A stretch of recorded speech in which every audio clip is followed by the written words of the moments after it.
J'avais rêvé de ce projet. Va. Fais de ta vie un rêve. Voir. Fais de tes rêves une réalité. Ailleurs. Un lieu de pédagogie. Vivant, convivial. Si. La difficulté du vivre ensemble et du collectif. L'argent, c'est le pouvoir. J'y suis. Va voir ailleurs si j'y suis. Il y a très souvent beaucoup plus de questions que de réponses.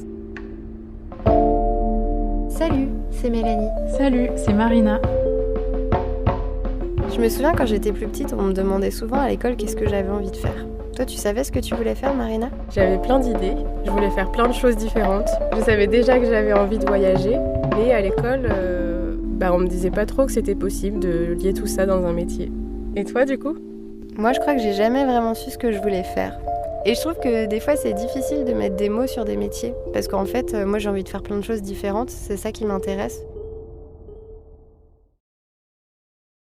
Dans ce podcast, nous allons à la rencontre de personnes inspirantes qui ont fait le choix de réinventer leur métier et de vivre de leur passion. Moi, c'est Mélanie, j'ai 28 ans.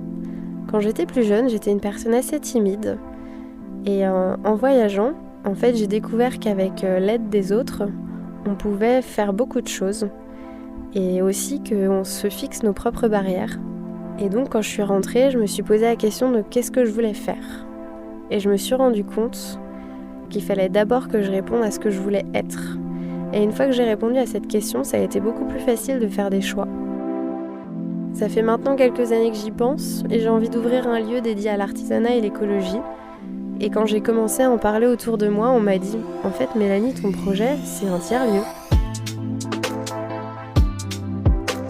Et puis forcément, cette idée a amené plein de questionnements. J'ai pas d'argent, comment je vais faire ? Est-ce que j'ai les compétences pour arriver à lancer un projet ? Comment je crée un collectif ? L'idée, c'est pas de répondre à toutes les questions, mais c'est déjà de les poser. Mais avant de faire le grand saut, j'ai décidé d'aller voir toutes ces belles initiatives qui fleurissent et de me nourrir de l'énergie positive de ceux et celles qui ont déjà créé leur propre projet. Moi, c'est Marina, j'ai 25 ans. J'ai fait des études de cinéma, mais je me suis un peu éloignée de ce milieu parce que je trouvais que c'était un peu trop élitiste. Jusqu'à ce que je fasse une expérience à Montréal qui a bouleversé mes envies. J'ai rejoint l'équipe d'un festival engagé et gratuit et je me suis vraiment rendu compte là-bas du pouvoir des images, de la force que ça donne en fait de permettre au débat d'exister dans l'espace public. C'est ça qui me motive vraiment en fait, de lier les gens par l'art et la culture et de créer des espaces de sociabilisation autour de ça. Et on est beaucoup à se poser les mêmes questions et à exprimer les mêmes envies d'un monde différent, où on repense notre lien au travail et notre manière de faire société.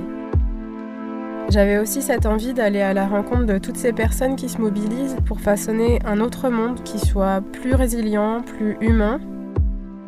Et donc quand j'ai vu le message de Mélanie qui recherchait quelqu'un avec qui partager cette expérience, ça a tout de suite fait sens pour moi, même si on ne se connaissait pas.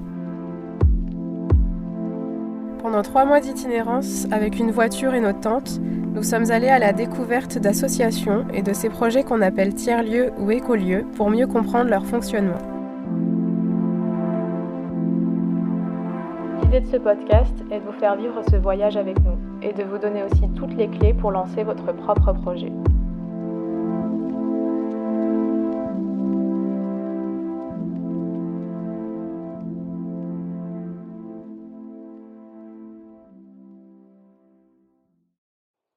Épisode 1, couple et argent dans l'entrepreneuriat.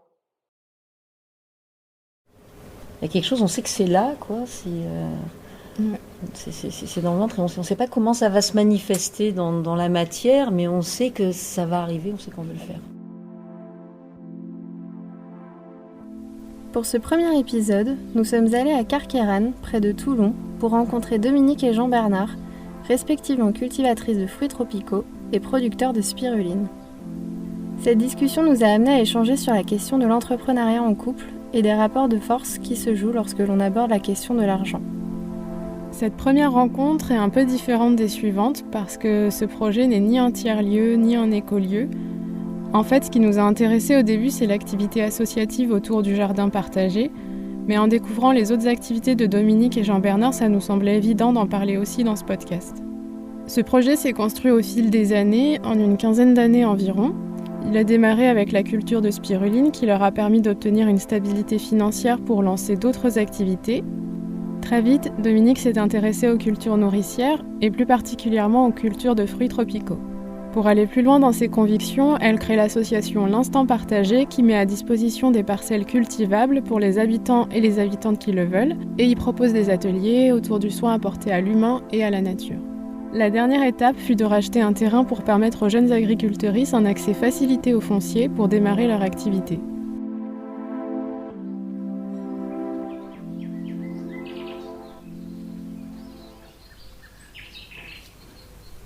En arrivant sur les lieux, nous découvrons une serre immense avec vue sur mer. Une véritable oasis qui abrite une abondance d'arbres tropicaux au cœur de la Provence. Je me souviens, j'ai dû marcher 30 minutes avec mon énorme sac à dos pour arriver chez eux. Moi, je suis arrivée un peu en retard, comme à mon habitude. J'ai d'abord vu Jean-Bernard, qui m'a ensuite guidée vers Marina et Dominique. Elles étaient toutes les deux dans le jardin en train de déguster les nèfles. C'était la première fois qu'avec Marina, on se voyait pour de vrai. Dominique nous a ensuite offert une visite passionnée de la serre, un véritable voyage sensoriel à travers le monde. Elle nous a fait goûter les cerises de Cayenne, les grains de café et les pétales de feijoa qu'on consomme comme des friandises. Donc là, la fleur de feijoa qui est très très belle, très délicate, voilà, qui n'a pas besoin de traitement, il pousse tout seul, c'est vraiment extraordinaire. Donc décoratif et alimentaire, tout en même temps.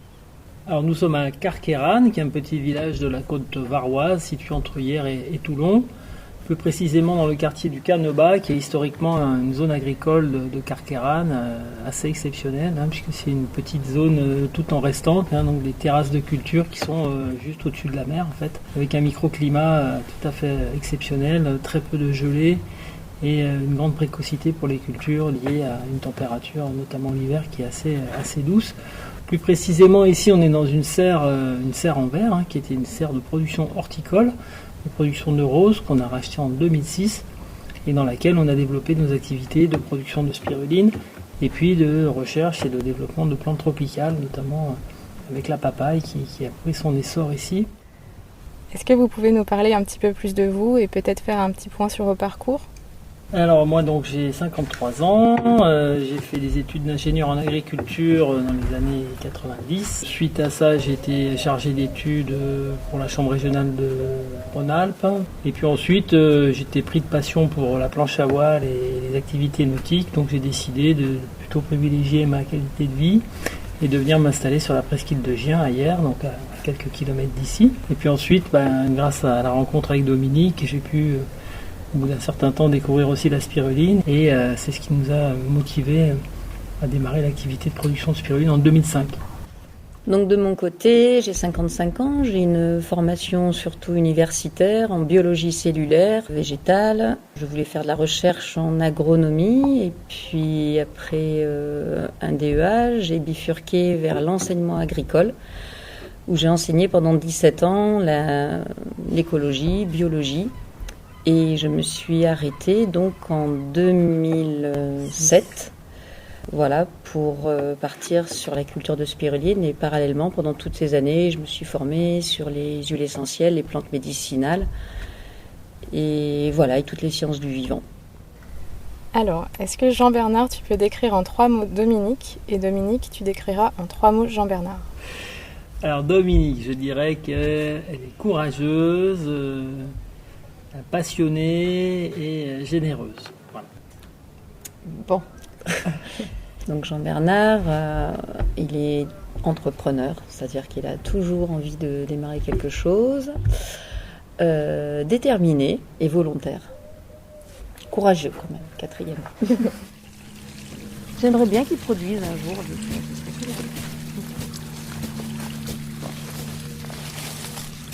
Qu'on va laisser vraiment longtemps dégrader pendant plusieurs mois. On peut rajouter encore de la matière, tu vois. Et du coup, toi, Dominique, comment est-ce que tu en es venue à avoir cette envie de cultiver la papaye et de faire toutes ces expérimentations dans la serre? Donc, quand Jean-Bernard s'est lancé dans la spiruline, moi j'ai arrêté mon activité d'enseignante et j'ai essayé de trouver l'autonomie alimentaire. En fait, je me suis posé la question, qu'est-ce qu'on va manger demain avec le réchauffement climatique, en voyant que les arbres traditionnels, abricotiers, cerisiers produisaient de moins en moins. Et j'ai commencé à me former en permaculture, à cultiver. Et ensuite, je me suis passionnée pour les plantations, les arbres, qui sont la base pour moi de la permaculture.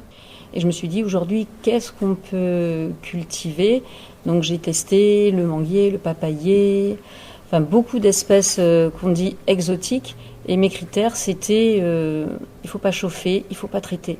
Et celui qui s'est dégagé, c'est vraiment le papayer, puisque pour moi, c'est un arbre extraordinaire qui produit toute l'année et qui s'adapte à toutes les conditions de vie. Voilà, par rapport à la surface occupée au sol, il y a une productivité extraordinaire.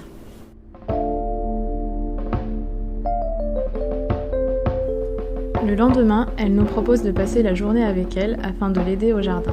On y rencontre Patricia et Vincent qui font partie du bureau de l'association L'Instant Partagé, un espace mis à disposition pour les citoyens qui souhaitent cultiver leur potager. Voilà, bien bonjour. Donc Marina, Mélanie, qui sont en visite jusqu'à dimanche, je pense, voilà. Oui. Et qui font le tour des écolieux de France ou de Méditerranée, elles vont voir où ça leur mène, jusqu'à fin août. Et elles ont démarré leur voyage ici. Donc Marina vient de Dreux, Mélanie vient d'Angers. Voilà. Elles ne se connaissaient pas, elles se sont rencontrées ici. Ah bon ? C'est génial. Elles s'étaient donné rendez-vous là, donc une en voiture, l'autre est arrivée en train. Et voilà. Voilà. Donc Patricia et Vincent, donc avec qui on a créé les premières buttes de Jardin Partagé et l'Instant Partagé, et donc trésorier, secrétaire de l'Instant Partagé. Pour situer un peu le contexte, Dominique et Jean-Bernard ont racheté cet espace qui se situe en face de chez eux afin d'empêcher son acquisition par un promoteur immobilier parisien. On a développé des jardins partagés. Suite à ça, parallèlement à ça, on a créé donc l'association L'Instant Partagé et qui a permis de pouvoir développer des activités pour que les gens puissent acquérir des savoirs, des savoir-faire. On fait intervenir des bénévoles, des professionnels. Quand on a fait l'acquisition de la parcelle, on va appeler la parcelle d'en face, en fait, on a créé un groupement foncier agricole, qui est une société qui nous permet, avec Dominique aussi, on est tous les deux associés, qui permet de gérer du foncier agricole et ensuite de pouvoir faire des baux de location à des tiers, en fait. Donc sur cette parcelle, on n'avait pas de projet agricole immédiat. C'est vrai que Dominique était intéressé par la notion des jardins partagés. Ça nous permettait aussi de créer une dynamique sur la zone et puis de mettre à disposition un espace pour des particuliers. Donc on a créé cette relation entre le GFA propriétaire et l'association qui du coup loue le terrain pour le compte des jardiniers qui ensuite vont travailler leur petit lopin de terre. Voilà, et donc là, vous avez un bel exemple en perma parce que tout est mélangé, c'est très dense, alors qu'on nous dit toujours qu'il faut espacer de temps en temps, faire des rangs, machin, etc. Ouais. Et en fait, tout cohabite. Alors bien sûr, après, c'est bien aussi de connaître les familles des plantes. Tu sais, en permaculture, il y a une éthique aussi, c'est aussi avoir créé l'abondance, partager, par exemple, là, moi, plein de salades. Je ne sais pas si vous voulez de la salade, mais je peux vous en donner si vous en voulez pour ce midi. Parce que... Une des questions que l'on se pose avec ce voyage, ça concerne la dimension collective et la gestion des rapports humains. On a donc voulu en savoir un peu plus sur l'expérience de Dominique avec les jardins partagés. Donc nous avons eu très très peu de problèmes, tout simplement parce qu'au niveau des jardins partagés, on avait écrit une charte très précise où les jardiniers qui arrivent savent à quoi ils s'engagent, les relations les uns par rapport aux autres. Et en plus, moi, lors de ma formation en permaculture, j'avais fait une formation de communication bienveillante et où on m'avait justement sensibilisé au fait que souvent les meilleurs projets ne vont pas à terme à cause de ce qu'on appelle le PFH, le putain de facteur humain. Et donc j'étais très très vigilante sur la façon dont on communiquait les uns avec les autres. On a fait régulièrement des réunions de jardiniers avec beaucoup d'écoute, voir où était le problème. Et nous, on a vraiment cadré et aucun problème entre les jardiniers, entre les stagiaires, à nous-mêmes avec les stagiaires. Voilà, donc très peu de problèmes humains qui ont fait que ce projet perdure depuis plus de 15 ans maintenant. Dans des projets de partage, la notion de rentabilité, je pense qu'elle est difficile à trouver. Nous, on fait ça un peu plus par idéologie et par passion. Si on devait réellement compter tout le temps passé à s'occuper des activités collectives, etc., sur un plan purement financier, je ne pense pas que ça serait très rentable.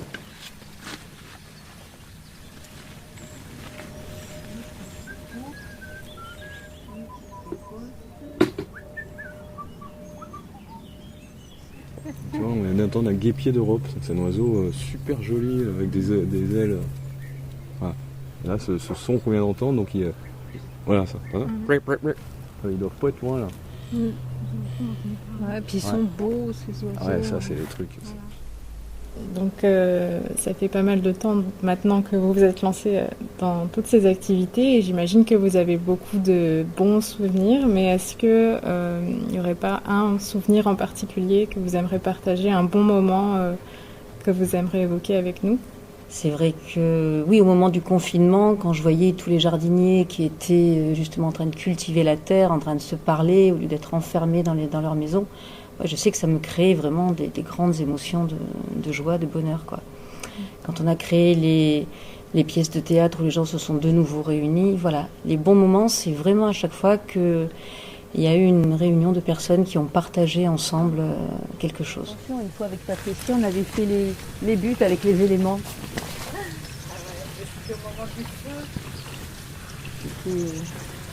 On avait fait 4 buts en mettant l'intention d'un élément. Donc ça a été une butte feu, une butte air avec les plumes de l'oiseau, une butte avec que des choses de l'eau qu'on avait pris dans l'eau, tu vois, on avait fait comme ça les buts avec les éléments. Feu, air, eau, bois, je pense. Hein. Voilà. Et quand on avait fait la dernière butte, on s'était assis. On avait senti. Ah ouais. Moi, je me rappelle, j'avais lu un livre de Paulo Coelho, L'Alchimiste. Je ne sais pas si vous le connaissez, avec cette histoire d'univers qui conspire. Et ça m'avait inspiré. Je me dis, mais oui, à un moment donné, on n'est pas tout seul, quoi. Il y a tout un univers qui conspire à ce qu'on veut faire et il faut avoir confiance. Et enfin, moi, c'est vraiment ça. Enfin, moi, je lis beaucoup et les phrases, elles rentrent dans ma tête et elles m'inspirent et elles s'impriment dans le corps, quoi. Il y a toujours une phrase à un moment donné dans ma vie, dans les moments difficiles. Ah, puis il y a ça, c'est Gandhi qui dit soyez le changement que vous voulez voir dans le monde. Voilà, oui, on ne peut pas que vouloir que ça change si nous-mêmes on ne change pas. Donc, je crois que les mots sont importants et voilà.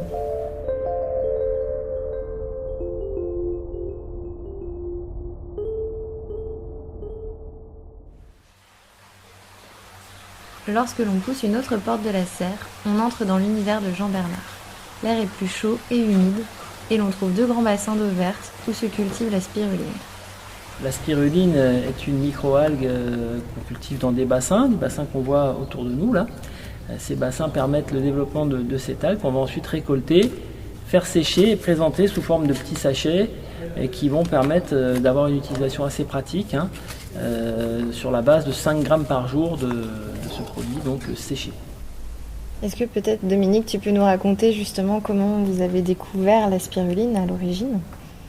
En fait, moi, je travaillais au lycée agricole de Hyères et j'ai découvert la spiruline avec un monsieur qui s'appelait Claude Villard et qui faisait des expérimentations sur la spiruline. Et donc, avec les élèves, moi, je montais des toutes petites expérimentations. Et un jour, j'en ai parlé à Jean Bernard et de son côté, il a fait la première formation spiruline du lycée agricole.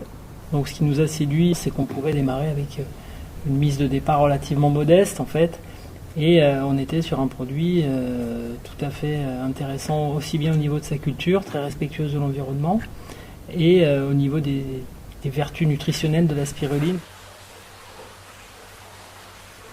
Alors voilà, pour préciser le statut juridique, la spiruline a été créée sous la forme d'une EARL, une exploitation agricole à responsabilité limitée. Puis après, un petit peu plus généralement, on a eu aussi l'opportunité d'acheter un terrain un petit peu plus éloigné, sur lequel on s'est dit qu'on allait pouvoir essayer de donner la chance à des porteurs de projets qui n'avaient pas d'accès possible au foncier, et en leur louant en fait des parcelles de terrain adaptées à leur production pour qu'ils puissent commencer en fait leur activité de production.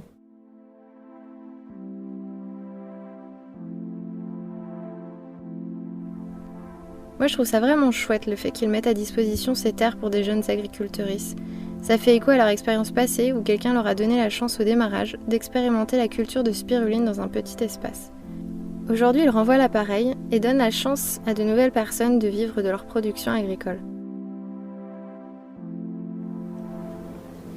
La question de l'argent est parfois taboue, mais c'est vrai que dans un projet de création d'activité, il y a forcément des flux financiers. Donc, est-ce que vous pouvez un peu nous parler de votre modèle économique ? Qu'est-ce qui vous permet de vivre aujourd'hui dans ce projet ? L'essentiel des revenus provient de l'activité agricole, notamment la production et la commercialisation de spiruline, qui représente à peu près 95% du chiffre d'affaires de l'entreprise.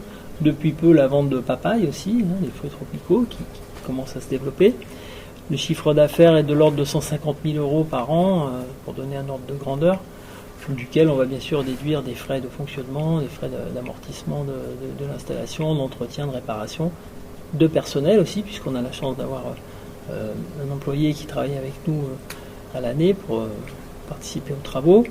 Et de là, ça permet aussi de gagner un revenu, même pour nous, qui permet aussi de vivre et de développer aussi nos activités. Après, on a effectivement, grâce au terrain qu'on a acheté via le GFA, on a aussi des locations, les locations des jardins partagés, les locations des terrains qui sont mis à disposition d'agriculteurs. Ces locations génèrent des revenus, des flux financiers, des loyers en quelque sorte, qui permettent de participer au financement des parcelles qu'on a achetées également par le biais d'un emprunt bancaire.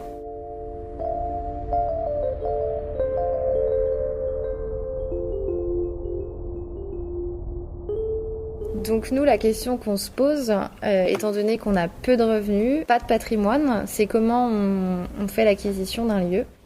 Au tout début, donc, on démarre ici par l'acquisition de cette parcelle en 2006, donc avec 3000 m² et 2200 m, dont 2200 m² de serre, donc dans laquelle on a créé, développé l'activité de production de spiruline. On avait, nous, un projet agricole, on était même déjà agriculteur avec des serres en location, donc on était assez légitime pour acheter aussi un terrain agricole. Donc au niveau de l'investissement, il y avait des bâtiments, il y avait du terrain, donc il y avait un montant quand même à l'achat qui était significatif, autour de 210 000 euros. Et puis nous, surtout, ça nous permettait à la fois d'avoir un outil rapidement disponible pour mettre en place la culture de spiruline, puisque les serres étaient déjà existantes, et d'avoir aussi un lieu sur lequel on pouvait vivre sur place, puisqu'il y avait déjà des bâtiments, des locaux, même si au début, c'est vrai qu'on a vécu dans une caravane, parce qu'il n'y avait pas de logement quand on a acheté le lieu. Alors on a fait un emprunt, donc on avait un petit apport personnel, et le reste, donc on a emprunté auprès d'une banque, et une partie du prêt a pu bénéficier donc d'un taux bonifié, d'un taux réduit en fait, du fait que j'avais un statut de jeune agriculteur, ce qui sur 15 ans représente quand même plusieurs dizaines de milliers d'euros d'emprunt, d'intérêt d'emprunt en moins. Alors c'est un cas particulier, quand on s'installe en agriculture et qu'on remplit certains critères, ça permet d'obtenir une dotation, j'appelle ça la dotation d'installation des jeunes agriculteurs. Donc en zone de plaine, c'était à l'époque autour de 15 000 euros. C'est vrai que ça nous a été utile d'avoir un certain patrimoine pour mettre une garantie et pouvoir faire l'acquisition du lieu. Dominique avait un emploi d'enseignante qui garantissait un revenu régulier, mensuel, qui permettait d'assurer, on va dire, la vie familiale. Et puis moi, j'avais ce projet donc économique qui permettait, en théorie, de dégager un SMIC au bout de 2 ans, mais c'est vrai que la banque était assez frileuse, vu qu'elle ne connaissait pas trop le sujet de la spiruline. Mais est-ce que, j'avais l'impression d'avoir compris ça, est-ce que tu voulais pas développer une activité agricole viable pour justement financer ou stabiliser ton rêve qui était plutôt peut-être autour de l'habitat, d'un lieu où tu te sens bien, qui est plutôt en nature? Ah bah oui, c'est ça. L'idée, c'était d'associer à la fois une activité professionnelle et un lieu de vie dans lequel on est plaisir à habiter. Celui qui m'a parlé de cette annonce, c'était un ami qu'on avait rencontré. Un quart d'heure après, j'étais sur place. Le soir même, j'étais avec Domi en me disant viens voir, il y a un truc. Et voilà, derrière, on n'a pas hésité. Notre rêve, c'était même pas un rêve. Qu'on puisse habiter ici, avoir des personnes qui viennent sans arrêt. Quand on regarde maintenant, on se dit putain, c'est quand même sympa, mais... C'est vrai que si vous avez des projets, il faut en parler à un maximum de personnes. Alors que souvent, on n'ose pas. C'est parce que tu dis, c'est tellement délirant, mon truc, je ne vais pas en parler, j'ose pas. Il y a une espèce de... Que, au contraire, si tu en parles, hop, puis la personne dit, j'ai entendu. Enfin, c'est vraiment, moi, je crois vraiment à cette force du lien, tu vois, de tisser des liens, de rencontrer. Donc ce que vous faites, c'est vraiment, voilà.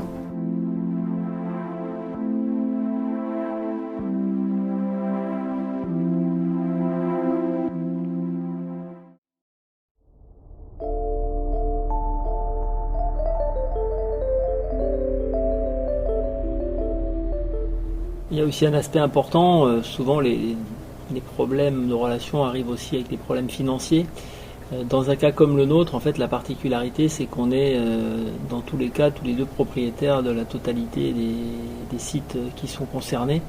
Donc, tant qu'on s'entend bien tous les deux, en fait, ça fonctionne très bien.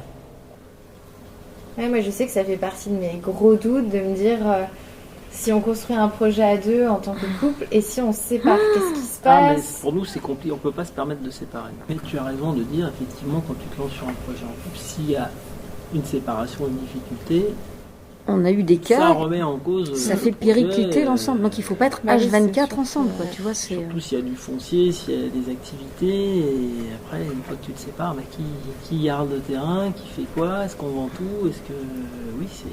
Non, mais en plus, voilà, c'était pas on se lance à deux dans un truc. C'est écoute, moi je suis enseignante, toi tu fais ton truc de spiruline, on voit si ça marche. Il se trouve qu'au même moment, Fleur est née. Donc, le fait que j'étais à la maison, moi je faisais tout ce qui était les envois, la commercialisation, lui il faisait la production. Mais très rapidement, ça pouvait pas continuer à aller à deux. Donc, il a embauché Florian pour faire ça. Donc, moi je me suis dit, écoute, toi tu fais la spiruline, moi je fais l'autonomie alimentaire, tu vois. Il fallait qu'on ait chacun notre petit truc, tu vois. Lui, il a continué la spiruline. Moi, après, ça a été l'association, tu vois, et les cosmétiques. On n'a pas bossé, on n'a pas l'impression d'avoir bossé ensemble. Pour moi, vu que je créais la nourriture, je remboursais moins l'emprunt. Enfin, tu vois, on sait toujours, le temps que je passais dans les jardins, ça ne générait aucun revenu, tu vois. Et tu te rends compte quand même, t'as beau être un couple équilibré, l'argent, c'est le pouvoir. C'est un truc terrible, tu vois. Quand j'ai arrêté mon activité salariée, et qu'on te dit, tu fais quoi? Enfin, tu vois, dans les conversations, tu fais quoi? Tu bosses? Incroyable l'image. Non, je travaille pas. Putain, j'arrête pas du matin au soir. Invisibiliser.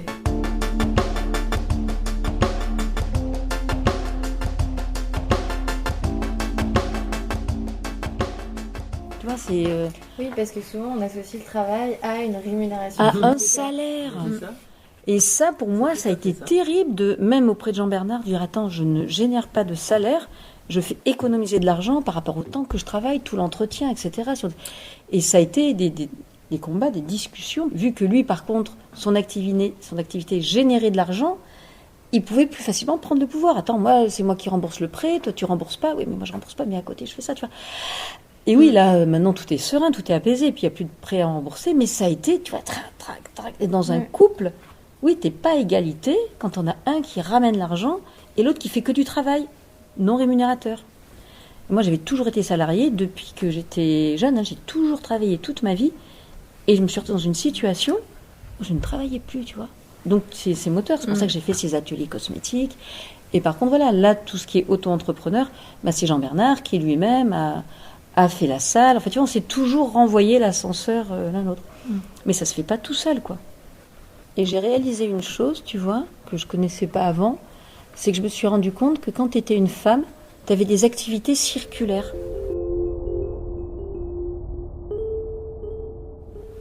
Quand tu es un homme, tu as des activités que j'appelle linéaires. Tu vois, je m'en suis rendu compte ici. C'est-à-dire que moi, je faisais des choses qui revenaient tout le temps. Et je cueillais les légumes, et je les ressemais, je faisais la cuisine, et je m'occupais de faire. Et tout le monde s'en fiche. Et un garçon, c'était un taudis en bas. Tu vois, il a vraiment beaucoup bossé, Jean-Bernard. Mais il parlait d'un truc qui était tout moche. Et il cassait, il peignait, et à la fin, il y avait une fin. Un résultat. Tu vois un résultat plus visible, tu vois, c'est des ça. bassins, tu vois des structures. Tu vois. Et ça, c'est les activités des garçons qui ont. Ils se capitalisent finalement, et puis ça devient visible. Et tout le monde dit waouh, tu vois. Alors que faire la vaisselle, faire le ménage, et du coup, c'est du temps passé, sauf que. Et quand je suis partie dans l'activité linéaire qui était je plante des graines, il y a des arbres qui poussent, qui sont devenus une activité linéaire, et bien pour moi, j'avais moins l'impression de devenir dingue parce que je devenais dingue, quoi, à tout le temps, tous les jours. Ouais. Et il n'y a jamais rien qui se voit. Tu fais le ménage, mais le soir, c'est pareil avec une gamine. Et je me dis, ouais, les activités féminines, elles sont tout le temps circulaires, ça revient tous les jours. Ça n'arrête. Tu vois, t'as pas la satisfaction d'avoir fini quelque chose. Et j'en avais pas la notion avant. Il y a quelque chose que j'ai réalisé, c'est que moi je venais d'un milieu plutôt humble et en grandissant j'avais une espèce de plafond de verre au-dessus de ma tête, tu vois, jamais j'aurais dit tiens je vais être politicienne, des choses comme ça. Donc déjà le fait d'être une fille, le fait d'être dans un milieu humble, j'aurais jamais dit je veux posséder une terre au bord de la mer, tu vois, c'était pas possible vu mon milieu.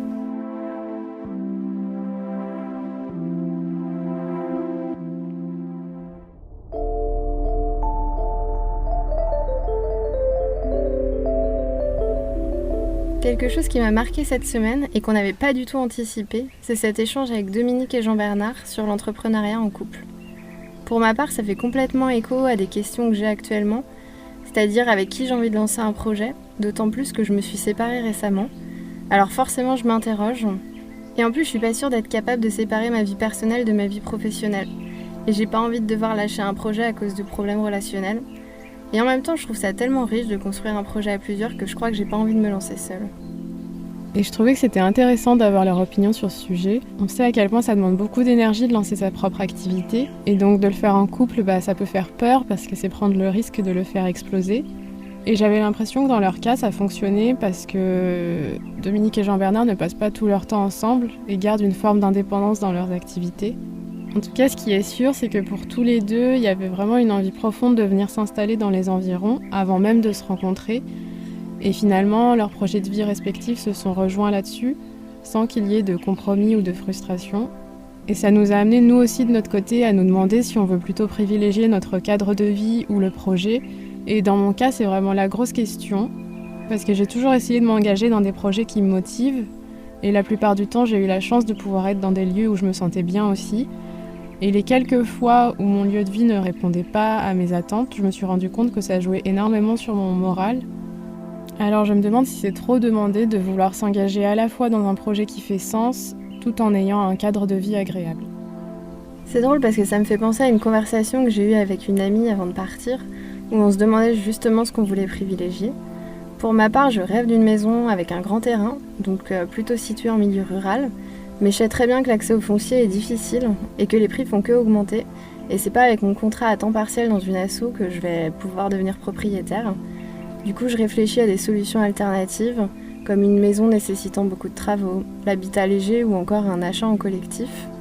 Mais pour l'instant, j'ai pas trouvé les personnes avec qui j'ai envie de partager cette expérience, et j'ai pas non plus l'argent. Alors je me dis que je vais consacrer toute mon énergie à créer le projet de mes rêves, qui j'espère me permettra de développer un poste à temps plein et surtout de rencontrer des personnes formidables avec qui je pourrai ensuite créer de nouveaux projets. Mais je sais que ça va pas être facile et que je vais pas avoir les deux en même temps, car j'aurai ni l'argent ni l'énergie pour le faire. Du coup, pour moi, c'est pas vraiment une question de choix entre mon cadre de vie et ma vie professionnelle, mais plutôt une question de timing, lequel je veux privilégier. Évidemment, moi aussi dans l'idéal, j'aimerais bien avoir les deux, mais il y a beaucoup de choses qui rentrent en compte entre nos projections, nos envies et la réalité. Et de mon côté, j'ai pas de voiture. Et l'acquisition d'un bien immobilier, ça me semble si inatteignable pour l'instant que c'est même pas un objectif pour moi. Et par rapport à toi, je suis pas encore à la recherche d'un ancrage à long terme. Et pour l'instant, j'aime bien être nomade et bouger de projet en projet. Mais j'espère aussi que ce voyage, ça va m'aider à y voir plus clair dans mes envies.